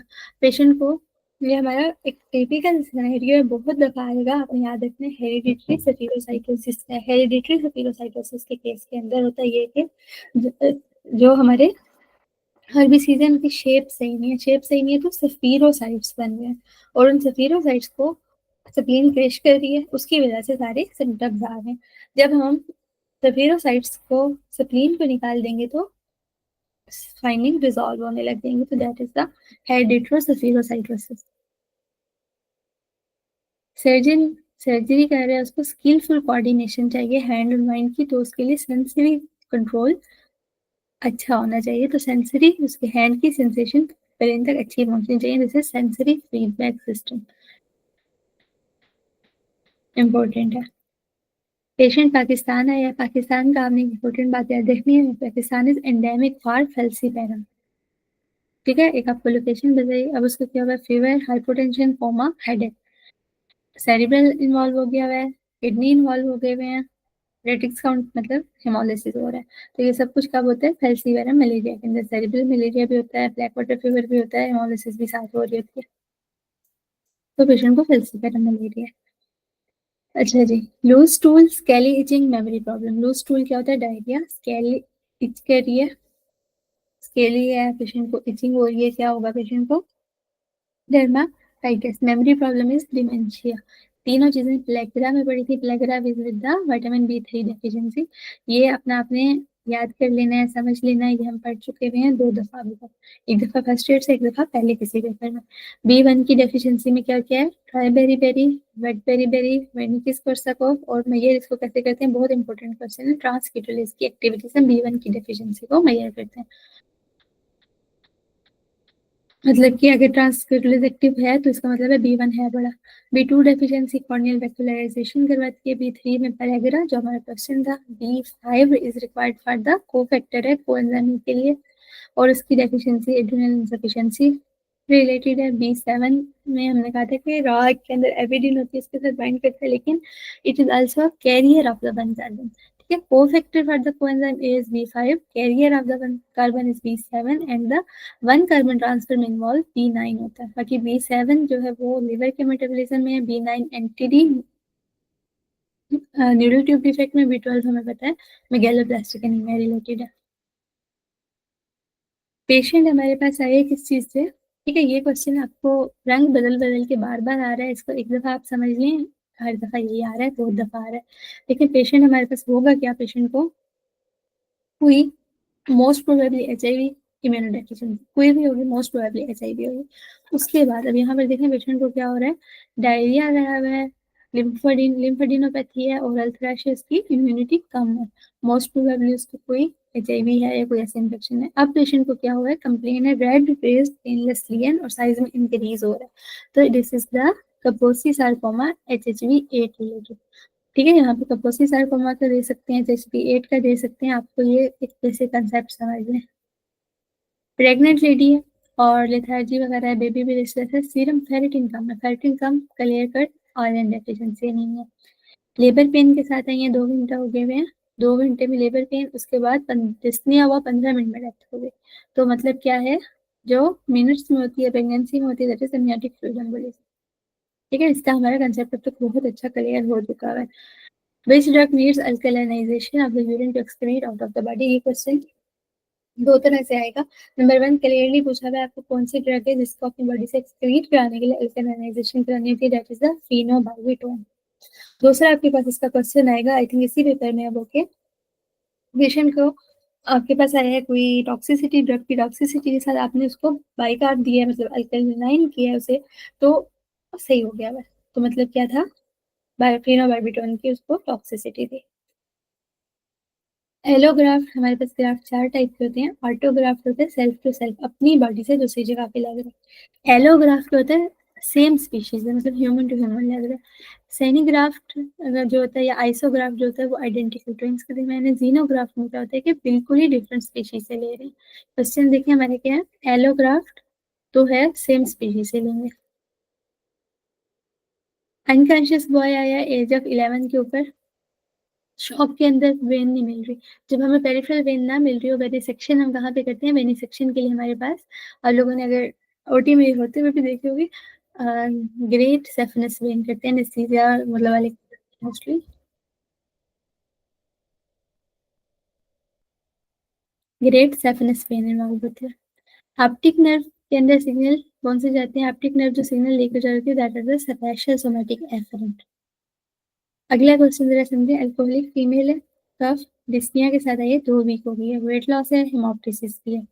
ट्रांस ब्रोंकियल बायोप्सी की पहले देखें, कफ डिस्निया वेट लॉस हेमोप्टिसिस, कहाँ जा रहा है हमारा दिमाग, क्या हुआ है पेशेंट को, लंग कार्सिनोमा हो गया है। ठीक है, लंग कार्सिनोमा मिल गया। अब उसके अंदर हमने पेशेंट की बायोप्सी की, तो हमें लंग कार्सिनोमा की टिपिकली इन्होंने लिखी हुई है बायोप्सी की फाइंडिंग या उसकी हिस्टोपैथोलॉजी फाइंडिंग कि एनसी सेल इंक्रीज होते हैं, स्कैंटी साइटोप्लाज्म होता है जब स्मॉल सेल कार्सिनोमा होता है, तो जिनके उसके अंदर स्मॉल सेल है फिर उनके अंदर एनसी रेशियो इंक्रीज हो रही है, न्यूक्लियस इंक्रीज हो रहा है, तो साइटोप्लाज्म बिल्कुल स्कैंटी सा में मिलता है। तो ये क्या है, पेशेंट को lung carcinoma, more specifically it में relate to the small cell carcinoma, और ये उसकी हिस्टोपैथोलॉजी है। अल्कोहलिक पेशेंट है, स्टीटोहेपेटाइटिस जिस भी पेशेंट में स्टीटोहेपेटाइटिस फैटी एसिड की वजह से, स्टीटोरिया फैट्स होते हैं। Cells with high steroid synthesis की एक्टिविटी SCR होती है। ठीक है, यहाँ पे लोग मतलब नंबरिंग का मसला हुआ है ABCD का, तो SER है, जिसे हम क्लियर कर चुके हैं। Steroid synthesis is related to the smooth endoplasmic reticulum. Sleeping के बाद प्यूपिल कंस्ट्रक्शन हुई हुई है, पेशेंट क्या है, रिलैक्स स्टेट के अंदर है, प्यूपिल कंस्ट्रक्शन स्लाइवेशन ज्यादा हो रही है, गैस्ट्रिक मोटिलिटी ज्यादा हो रही है, द रेस्ट एंड डाइजेस्ट जो हमने पढ़ा था वो कब होता है, पैरासिम्पैथेटिक ऑटोनोमिक सिस्टम में। इंक्रीज गैस्ट्रिक एम्पटिंग इनमें से कौन करवाएगा, यहाँ पे हमारे ऑप्शन में से सिक्रेटिन नहीं, पॉलीसिस्टोकाइन सारे रूल आउट हो रहे हैं, जस्ट ये है कि इंट्रागैस्ट्रिक वॉल्यूम अगर ज्यादा होगा तो हो सकता है। ठीक है, कोई रिलेटेड ऑप्शन यहाँ नहीं दिया हुआ। स्लो वेव स्लीप में हमारा न्यूरोट्रांसमीटर होता है सेरोटोनिन। नेक्स्ट देखिए, सिंगर वोकल, सिंगल सिंगर जब वोकल हो रहा था ना, तो सिंगर हमारी यूज कर रहा होता है लो पिच वॉइस। ठीक है, तो लो पिच वॉइस के लिए हमारे पास होता है, सॉरी लो पिच वॉइस नहीं, सॉरी, सिंगर जो होता है ना, सिंगर यूज कर रहा होता है थायरोएरेटिनाइड्स को, हाँ जी सही मैंने बोला था, मतलब कंफ्यूज करके देखें, सिंगर जो होते हैं ना, सिंगिंग होती है लो पिच्ड वॉइस के अंदर, तो लो पिच वॉइस क्रिएट हो रही थी थायरोएरेटिनाइड से, ठीक है। उस टाइम कौन से यूज हो रहे थे, थायरोएरेटिनाइड।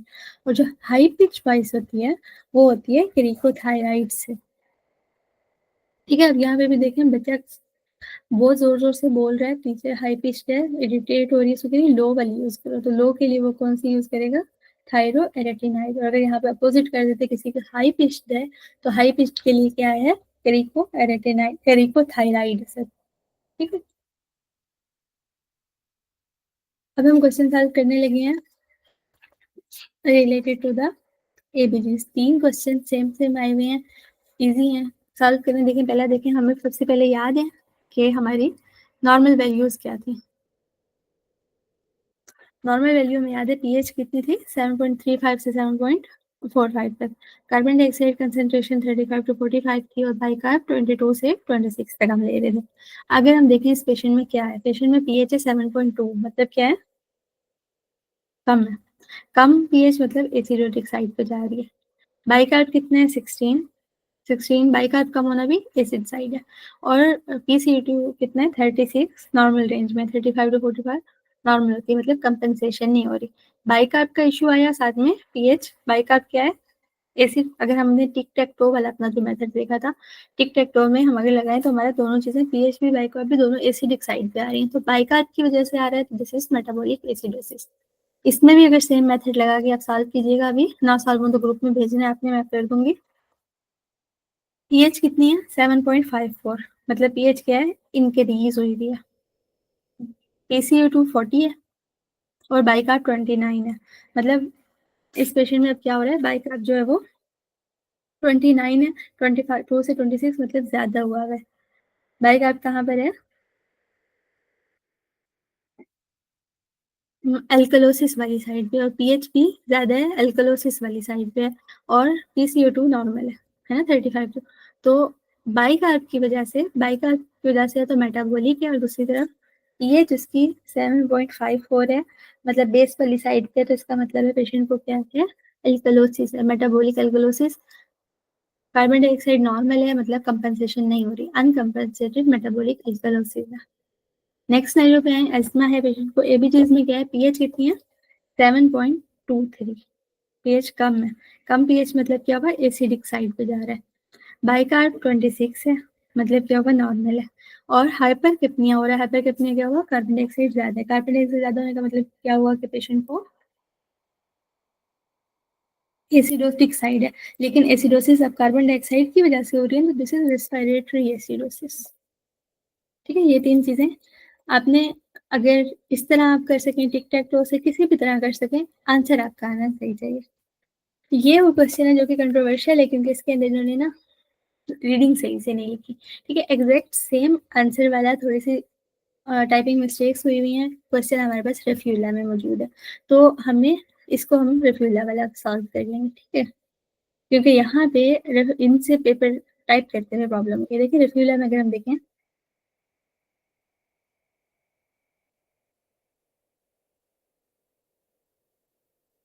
ठीक है, हमने 3 तरह के क्वेश्चन है। The third one is mostly related, इसलिए भी रिलेट कर रहा है कि 2 वैल्यूज सेम है, तीसरी चेंज है, लेकिन दूसरी चीज क्या है, आंसर सेम है।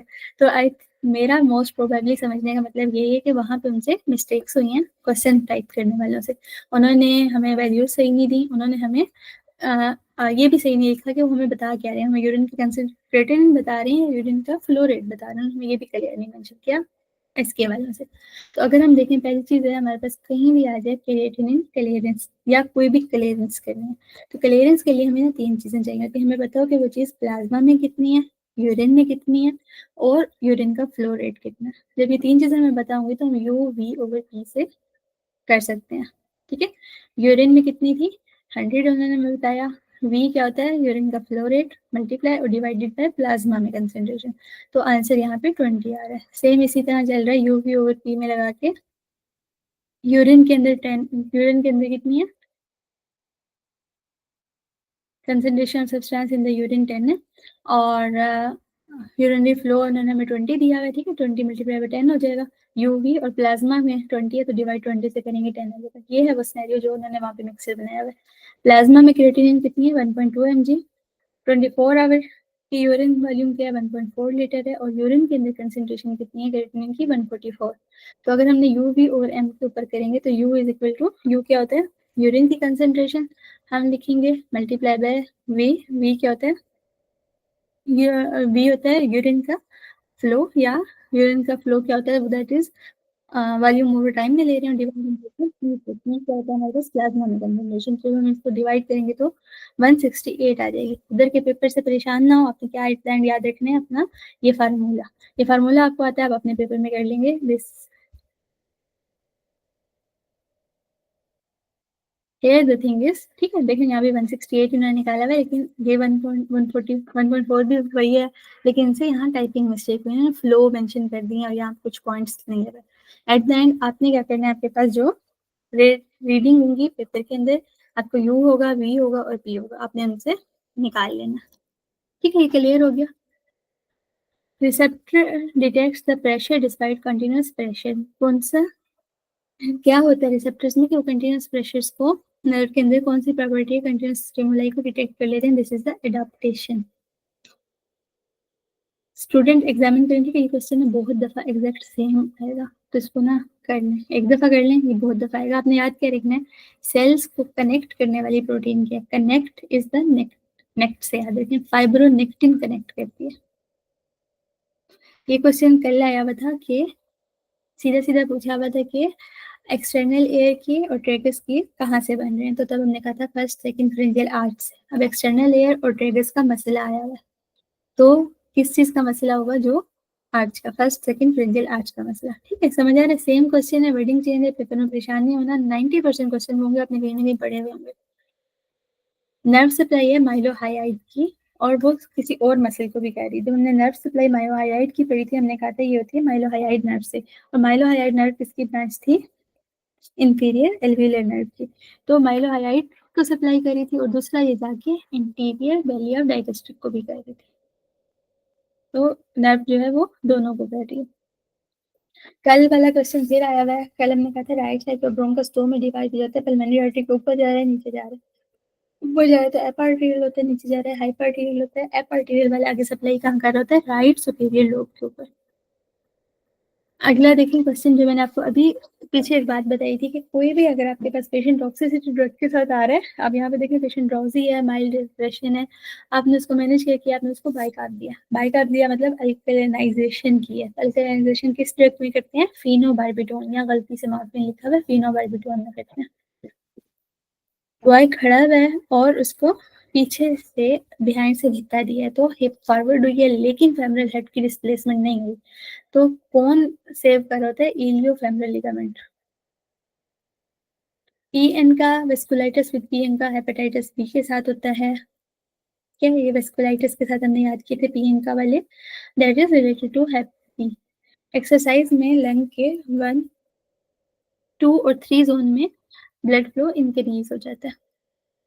ये क्वेश्चन है, इसका ना कम्प्लेक्स 4 का ही हमेशा क्वेश्चन आता है, लेकिन आपने याद रखना है हमारे पास जो इलेक्ट्रॉन ट्रांसपोर्ट चेन होती है उसके 4 कम्प्लेक्सेस होते हैं, उनको इनहिबिट करने के लिए हमारे पास डिफरेंट डिफरेंट ड्रग्स होती हैं। तो साइनाइड जो है वो कम्प्लेक्स 4 को इनहिबिट करती है, जिसके अंदर इसके अलावा कार्बन मोनोऑक्साइड और एजाइड भी कम्प्लेक्स 4 को कर, ये मोस्टली क्वेश्चन इसी का आता है, लेकिन याद कर लें कम्प्लेक्स 1 रोटिनॉन से हो रहा है, कम्प्लेक्स 3 एंटीमाइसिन से हो रहा है, और कम्प्लेक्स 5 जो है ओलिगोमाइसिन से हो रहा है। नेक्स्ट क्वेश्चन देखें, पेशेंट है एसओबी के साथ FeV1 2.1 है, FeV2 2.9 है, Vmax है, Vmax क्या होता है, Vmax होता है हमारे पास जो हमने पीक एक्सपायरेटरी फ्लो रेट पढ़ा था ना, उसी को Vmax कहते हैं। चेंज आ रही है एक्सरसाइज के बाद, क्या होता है कि उसकी Vmax में भी चेंज आने लग जाती है, दूसरा क्या होता है कि एक्सरसाइज के बाद उसकी नॉर्मली उसकी SpO2 नॉर्मल थी, लेकिन एक्सरसाइज के बाद डिक्रीज होने लग गई है। तो हमने अगर रेशियो लें FeV1 और FeV2, बाकी चीजें ना भी देखें, FeV1 FeV2 का जब हम रेशियो लेंगे तो ये हमारे पास डिक्रीज आ रही है, तो डिक्रीज रेशियो कब थी, ऑब्स्ट्रक्टिव लंग डिजीज के अंदर। दूसरा ये बात हमें बता रही है कि जो एक्सरसाइज के बाद कम हो रही है, तो मतलब कि ऑब्स्ट्रक्टिव ही डिजीज है, ठीक है, तो पेशेंट को ऑब्स्ट्रक्टिव लंग डिजीज है। पेशेंट को tearing chest pain unequal BP in the arm, unequal BP in the arm आपको याद होगा कब हो रहा होता है, एओर्टिक डिसेक्शन में। बाकी उसके एक्सरे के ऊपर मेडिसिनल वाइडनिंग भी होती है, टीयरिंग चेस्ट पेन भी रिलेट कर रहा है। पेनिसिलिन की हाइपर सेंसिटिविटी में ब्रोंकोस्पैज्म मोस्ट कॉमन, ठीक है, जनरलाइज्ड रैश सब में हो रहा है, कोई भी हाइपर सेंसिटिविटी विद ड्रग से हो रही है, bronchospasm specifically with the penicillin hyper sensitivity. Warfarin की मॉनिटरिंग हम पीटी से करते हैं। Low dose of aspirin, aspirin की अपने दो चीजें याद रखनी है, लो डोज एस्पिरिन इनहिबिट करती है थ्रोम्बोक्सिन 8 कोई क्वेश्चन बहुत दफा आया हुआ है। नई चीज जो आज मैं मतलब इस पेपर में आया ये भी है कि जब आपने एस्पिरिन की डोज ज्यादा दे रहे हैं एनाल्जेसिया के लिए, तो तब पेशेंट को प्रोस्टाग्लैंडिन को वो इनहिबिट कर रही होती है। ईसीजी में आपको क्या मिला है कि देखिए प्रोलॉन्ग पीआर की इंटरवल हो रहा है, प्रोलॉन्ग एक लॉन्ग हुआ सेकंड, उससे ज्यादा अगला, उससे ज्यादा, उसके बाद ड्रॉप बीट, ठीक है, प्रोलॉन्गेशन और फिर ड्रॉप बीट हमने पढ़ा था मोबिस टाइप 1 में। पेशेंट राइट सुपीरियर क्वाड्रेंटोपिया के साथ है, आपने ट्रैक लिया, आई होप आप लोगों ने कर लिए होंगे, अच्छे से करने हैं। जब हमने आपके ट्रैक पढ़ा था तब हमने कहा था कि ऑप्टिक रेडिएशन का जो लोअर लोब होता है ना वो चेंज कर लेता है अपना रूट, और वो क्या करता है मेयर लूप बना के वो जा रहा होता है टेम्पोरल के अंदर, और वो सेंसेशन किसकी लेके जा रहा होता है, सुपीरियर वाले की, ठीक है। लोअर लोब है तो उसके जब डैमेज होगा तो उसकी वजह से अपोजिट साइड का सुपीरियर क्वाड्रेंटोपिया हो जाएगा, तो this is right mayor lobe, ठीक है। राइट वाले का होगा तो लेफ्ट मेयर लोब का डैमेज होगा। लेडी हेमरेज के साथ आई है एक्यूट किडनी इंजरी के बाद, मतलब एक्यूट किडनी इंजरी हुई, हेमरेज हुआ तो हेमरेज हुआ पहले, हेमरेज की वजह से डिहाइड्रेशन हुई, एक्यूट किडनी इंजरी हो गई, तो सबसे ज्यादा पीसीटी इफेक्ट करता है। Tetanus toxin is the neurotoxin.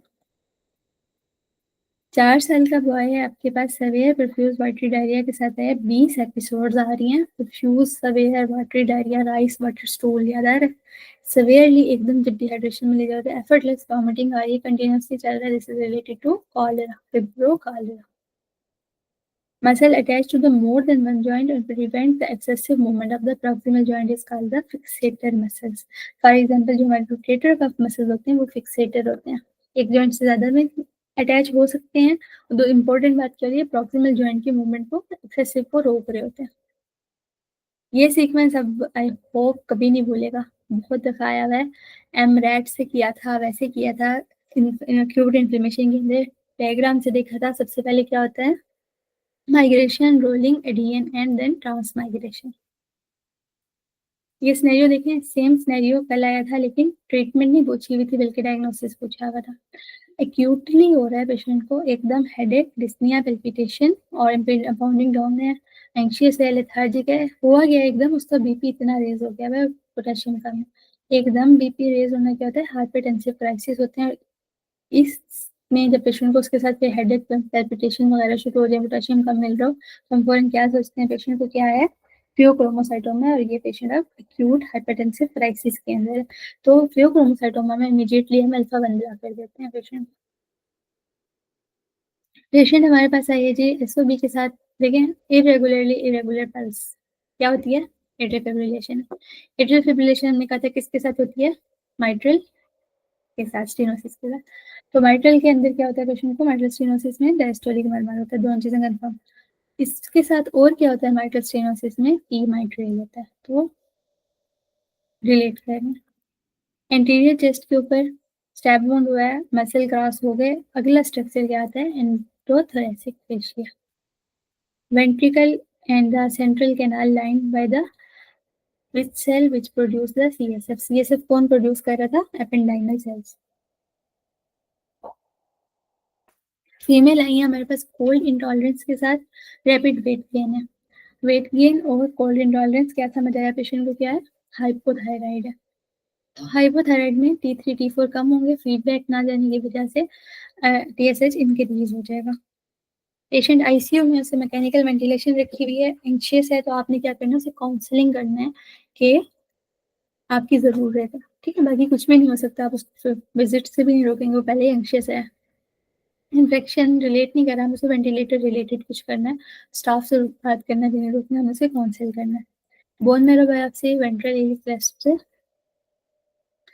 Aortic opening से हमने याद किया था डायफ्राम में 3 ओपनिंग होती हैं। एओर्टिक ओपनिंग में T12 के लेवल पे होती है। ATA से याद किया था एओर्टा, थोरेसिक डक्ट और एजाइगस वेन पास करेंगे तो वहां से क्या चीज कंप्रेस होगी, थोरेसिक डक्ट और एजाइगस वेन।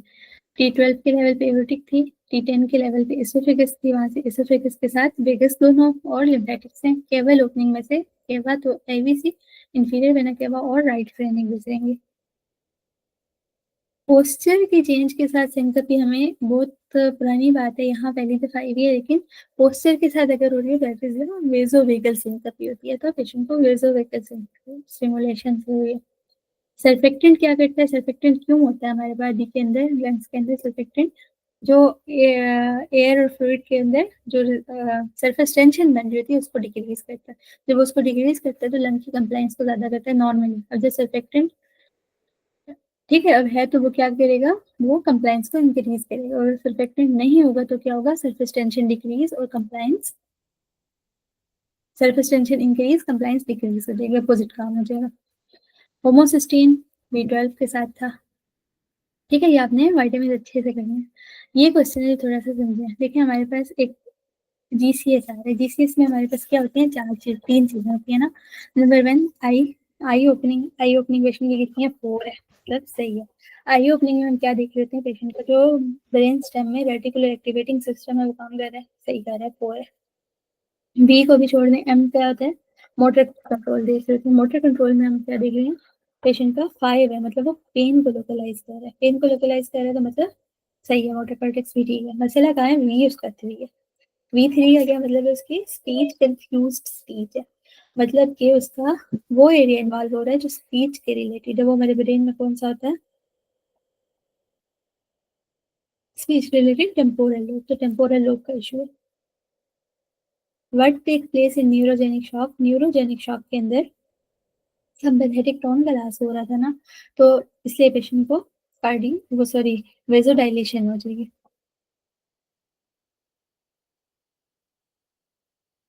HIV क्या कर रहा होता है, HIV सेल में एंटर होने के बाद RNA को DNA में कन्वर्ट करा रहा होता है। अच्छा ये देखिए, इतना मैंने क्वेश्चन को घुमाया हुआ है पेपर में, आप तो ऐसे क्वेश्चन से ना परेशान हो जाते हैं। हार्ड करके देखें, पहले उन्होंने हमें एक स्टेटमेंट दी है कि पेशेंट की एब्डोमिनल सर्जरी हुई थी, हमें लगा था HCC थी, अब HCC के साथ आई है, वो किससे हुआ, Hep B से हुआ, एक स्टेटमेंट खत्म हो गया। अगली उन्होंने स्टेटमेंट की कि कुछ DNA वायरस होते हैं, कुछ RNA वायरस होते हैं जो कि ऑन्कोजेनेसिस करवाते हैं, खत्म हो गया। अब क्वेश्चन हमसे क्या कह रहे हैं, क्वेश्चन कह रहे हैं कि कौन सा RNA वायरस है जो कि ऑन्कोजेनेसिस करवाता है। ठीक है, ऑन्कोजेन है, और वो क्या है, कार्सिनोमा करवाएगा। तो हमें याद है HTLV वायरस, हमने कहा था human T cell leukaemia virus होता है और वो ल्यूकीमिया करवाता था, this is the answer. Bicornuate uterus है, यूट्रस की एबनॉर्मेलिटी है, तो मतलब जेनेटिक यूरिनरी सिस्टम की एबनॉर्मेलिटी है।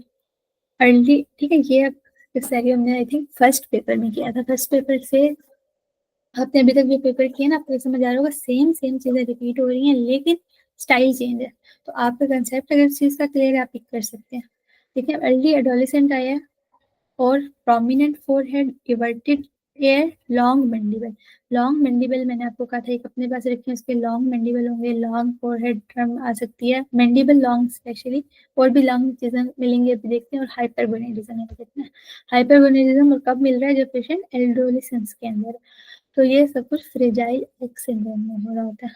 क्या क्या हो रहा था, लेकिन post pubertal enlarge military testis, long face, long jaw, large jaw मतलब एनलार्ज मैंडिबल, इवर्टेड एयर है, बाकी ऑटिज्म हो सकता है, माइट्रल प्रोलैप्स हो सकता है, प्रीमोबाइल जॉइंट्स, सेल्फ म्यूटिलेशन और हाइपोटोनिया हो सकता है। Turner is the complete monosomy है, एल्डेस्ट सर्ज होता है 2 दिन ओवुलेशन से पहले, और कितना होता है 6 to 10 फोल्ड। फियोक्रोमोसाइटोमा का diagnostic test is the VMA in the urine. Basal bodies कहाँ बन रही थी, सेंट्रोल से।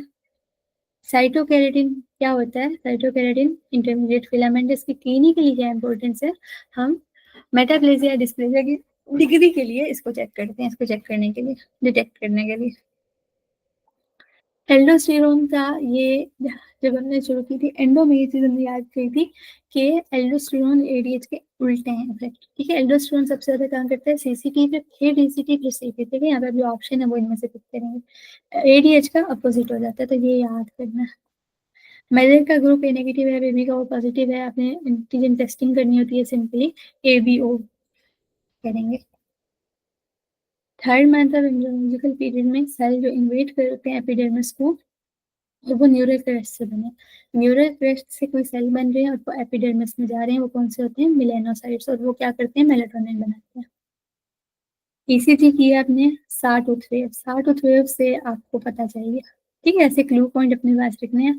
बाकी पी वेव की रेशो होती है 3:1, पल्स की रेगुलरली इरेगुलर, दोनों पॉइंट आपको 3:1 से भी लग रहा है कि और जगहों पर भी है। रेगुलरली पल्स आपको क्लियर हो जाएगा क्वेश्चन को, इट विल कलेक्टेड। BP कितना है? 150/90 है। रेनिन भी हाई है, तो रेनिन का स्टिमुलस का, तो देखा रेनिन के ना हमें दो स्टिमुलस पड़ेगी, नंबर 1 सिंपैथेटिक एक्टिवेशन से, नंबर 2 वहाँ पे सोडियम की डिलीवरी कम हो रही हो, जेजी सेल्स का डिटेक्शन हो रही है, तो यहाँ हमारे पास सिंपैथेटिक वाला ऑप्शन मौजूद है। हाइनिएशन हुई है C5-6 में, तो नर्व इंजर C6 होगी। बैक्टीरियल स्पोर्स रेजिस्टेंट क्यों होते हैं हीट से, ऑक्सीडेशन से? क्योंकि ये इनका वाटर कंटेंट्स कम होता है, तो हीट से इनको इतना इफेक्ट नहीं होगा। दूसरा, इनको डेपिकोलिनिक एसिड होता है, तो स्पोर के ऊपर इफेक्ट नहीं होता। अब हाइकिंग कह रहे थे एक मेल, और फिर जोन सा उसके बाद जो का एरिया कवर्ड नहीं था वहां पे उसको रैश हो गया, मतलब क्या होगा? कोई चीज उसको टच ऐसी हुई है जो कि उसको कंटेक्ट डर्माटाइटिस हुआ। तो कंटेक्ट डर्माटाइटिस के अंदर क्या है? पहले साइज में ज्यादा हो रहा है, फिर खत्म हो रहा है, this is a contact dermatitis. तो contact dermatitis was a type 4 hypersensitivity. दो साइंटिस्ट हैं, एक्सपेरिमेंट कर रहे हैं नर्व कंडक्शन के ऊपर, नर्व कंडक्शन स्टडी कर रहे हैं। तो पता उनको क्या चल रहा है कि जब जब वो नर्व को बार बार स्टिमुलस दे रहे हैं तो उसका रिस्पांस जो है हर दफा चेंज हो रहा है। क्यों? क्योंकि कंडक्शन वेलोसिटी चेंज हो रही है। क्यों होती है? ये रिफ्रैक्टरी पीरियड के साथ हो रहा है, ठीक है, जो हमने पढ़ा था रिफ्रैक्टरी पीरियड आता है, तो जितने बार बार वो करेंगे तो रिफ्रैक्टरी पीरियड की वजह से कंडक्शन वेलोसिटी नर्व की चेंज होती जाती है। पैरा न्यूमोनिक एफियन है, किसकी वजह से? नमोनिया की वजह से, तो इन्फेक्शन वाली है। इन्फेक्शन वाली के साथ हमने क्या चीज कही थी? प्रोटीन ज्यादा मिलेंगे। एडिमा एसाइटिस, CLD वाले पेशेंट के अंदर क्या होता है? प्रोटीन्स कम बन रही है ना, लीवर सही से काम नहीं कर रहा, प्रोटीन्स कम बन रही हैं, प्रोटीन कम बनेंगे तो ऑन्कोटिक प्रेशर कम है, उसकी वजह से वो एडिमा हो रहा है। हेपेटोसिस कैप्सिसिस के साथ है। स्टीरॉइड ले रहे हैं लॉन्ग टाइम तो उसको ऑस्टियोपोरोसिस और फ्रैक्चर हो जाएगा। ये न्यू पूल के दो क्वेश्चन आए हुए हैं, ये अपने पास एक्स्ट्रा वाले अच्छे वाले याद करें। हमारे पास ना MDR-TB में दो ड्रग्स, एक अभी पढ़ने लगे, एक आगे पढ़ेंगे। सेकेंड लाइन के लिए आपने दी है MDR-TB थी, हुआ क्या? उससे पेशेंट को हाइपोथायराइड हो गया, तो एथिनोमाइड वो ड्रग है जो कि हाइपोथायराइड करवाती है। लो वीनस प्रेशर क्यों है स्टैंडिंग पर्सन के अंदर? स्टैंडिंग पर्सन के अंदर अब वो कूलिंग हो रही है, ग्रेविटी की वजह से ब्लड नीचे जा रहा है, तो सुपीरियर वेना केवा में प्रेशर कम होगा। ब्रोंकियल ऑब्स्ट्रक्शन के साथ आई है, लेकिन ये भी क्लासिकल MCQ है, बहुत दफा आया हुआ है।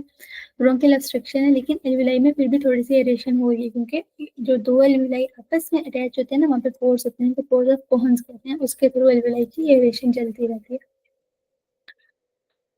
एबनॉर्मेलिटी, माइक्रो डिलीशन ये चेक करनी हो, ट्रांसलोकेशन चेक करनी हो, क्रोमोसोम में फिश यूज करते हैं। और वैसे अगर हमने जीन की स्टडी करनी हो या जीन एक्सप्रेशन देखना हो तो माइक्रो ऐसे करते हैं। नेचुरल किलर सेल के हमने जब फंक्शन पढ़े थे, हमने कहा था वायरस इन्फेक्टेड, कोविड वायरस है और कैंसरस दोनों। अब यहाँ से पढ़ने का मकसद ये है कि हम इसको, हमें पता हमें प्रेफरेंस किसको देने हैं, तो हमने कैंसरस वाले एंटी ट्यूमर वाले को पहले देनी है। यहाँ से हमारे एक और MCQ सॉल्व हो रहा है कि इसका मार्कर क्या है? CD56 है। 6 महीने का बच्चा कंटिन्यूस डायरिया के साथ आ रहा है, तो क्या होता है? ये सीधा सीधा गैस्ट्रोकोलिक रिफ्लेक्स है। गैस्ट्रोकोलिक रिफ्लेक्स में हमने पढ़ा था क्या हो रहा है कि वो खाना, सॉरी, मिल्क लेगा और उसके फौरन बाद उसको डायरिया हो जाएगा, तो this is the gastrocolic reflex. Ovulation की आपने इंजेक्शन करनी है, पेशेंट का पिट्यूटरी आपने रिसेक्ट कर दिया, किसी भी वजह से कि आप पिट्यूटरी रिसेक्ट कर दिया, अब आपको वो हार्मोनल कंट्रोल मेंटेन करना पड़ेगा। तो वो हार्मोनल कंट्रोल में पहले हमें चाहिए होगा LH, फिर GnRH। GnRH तो हम दे लेते हैं, LH हमारे लिए ना, हम LH का एनालॉग देते हैं जो कि HCG है, ठीक है, HCG जस्ट लाइक LH काम करता है, तो हम पहले HCG देंगे फिर GnRH देंगे। सेकेंड लाइन एनटीटीबी की कोड ड्रग आ गई, ठीक है। एक ड्रग हमने पढ़ ली थी, हाइपोथायराइड कौन कर रही थी, एथोनामाइड। दूसरी एक ड्रग है जो कि डिप्रेशन और सुसाइडल थॉट प्रोड्यूस कर रही है, दैट इज साइक्लोसेरिन। सेरिब्रल एक्विडेक्ट मेसेंसेफलन से आती है। कोरोनरी सर्कुलेशन हमें पता है कौन डिटरमाइन मेन कर रहा था, लोकल मेटाबोलाइट एंड ऑक्सीजन की डिमांड। ट्यूमर की बाकी भी होते हैं लेकिन मेन याद रखना है, ठीक है। ट्यूमर सप्रेसर जीन, अब हमारे पास आरपी भी है, P53 भी है, लेकिन प्रेफर P53 को करना है।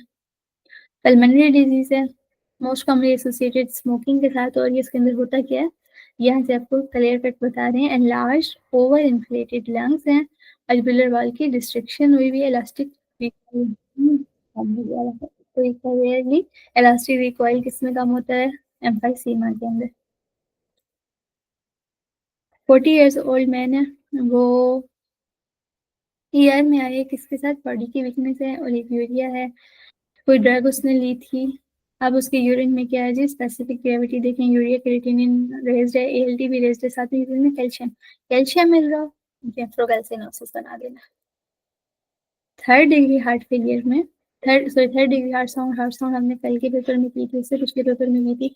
ये अब आपको आई थिंक आई होप याद हो गई होंगी, ठीक है।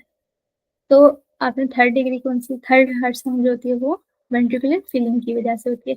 ये है वो टेबल जो कि आपको अच्छा सा याद होना चाहिए, यहाँ से करें, वेयर से करें, कहीं से भी करेंगे, आना चाहिए एट द एंड आपको पेपर में। टेस्ट के भी हमने ये चीज एक्सपेक्ट की थी, टी को हमने याद किया था 2 से, तो टी टेस्ट के अंदर हम मीन्स 2 का ले रहे होते हैं। 3 या 3 से ज्यादा का मीन को हमने कंपेयर करना हो तो हम एनोवा टेस्ट करते हैं। 2 by 2 टेबल और categorical data was related to pi square and the percentages को जो हमने शो करना होता है तो हम पाई चार्ट बनाते हैं।